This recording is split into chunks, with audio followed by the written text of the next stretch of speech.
Terkait kasus tabrakan tersebut, kuasa hukum keluarga Argo, Anastasia Sukiratasari berharap polisi dapat mempercepat proses hukum yang saat ini tengah berjalan di kepolisian. Dirinya juga meminta agar polisi transparan terhadap kasus tabrakan maut yang menelan mahasiswa UGM. Keluarga memastikan sudah mengikhlaskan kepergian Argo dan mengapresiasi permintaan maaf dari pihak pelaku. Namun, bukan berarti menerima permintaan damai. Keluarga menyerahkan sepenuhnya proses hukum kepada Polres Sleman dan berterima kasih kepada sejumlah pihak yang membantu mengawal kasus ini.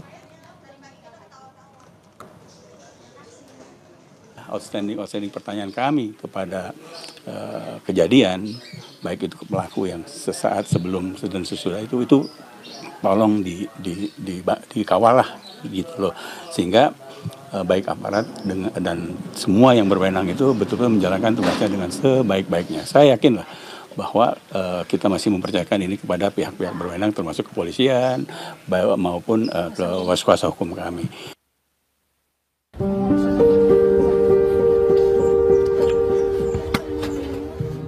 Suasana duka masih menyelimuti keluarga Argo Eriko Afandi, mahasiswa Fakultas Hukum Universitas Gadjah Mada yang tewas ditabrak. Karangan bunga memenuhi rumah keluarga di kawasan Depok, Jawa Barat. Ibu Argo, Melina, mengungkapkan putra sulungnya merupakan anak yang memiliki semangat dan daya juang tinggi untuk masa depannya.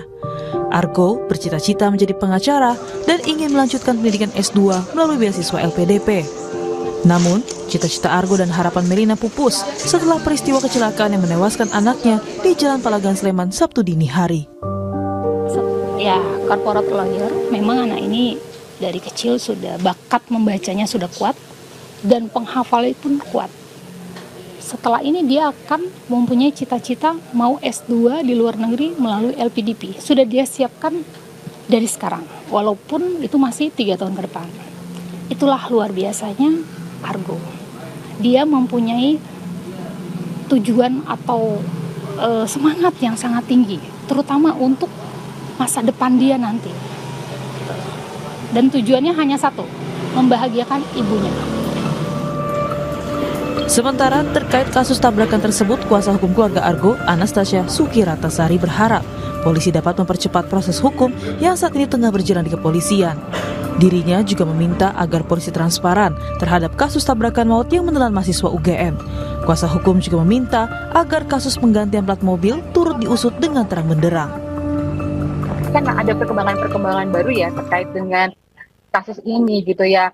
Harapannya bisa lebih dipercepat gitu karena memang dari keluarga sendiri melihat ada beberapa hal gitu ya yang memang harus dibuka gitu ya. Karena pertama untuk keluarga ini baru diberitahu keesokan harinya gitu. Lalu kemudian tentang pergantian plat ini kita juga harus memberikan bukti-bukti dukungan dulu, baru kemudian polisi mengatakan oh iya ada penggantian plat yang seperti itu. Nah, sebelumnya terkait pergantian plat nomor, polisi telah memeriksa 3 orang yang diduga terlibat upaya perintangan penyidikan pada kasus kecelakaan yang menewaskan mahasiswa UGM Argo Eriko.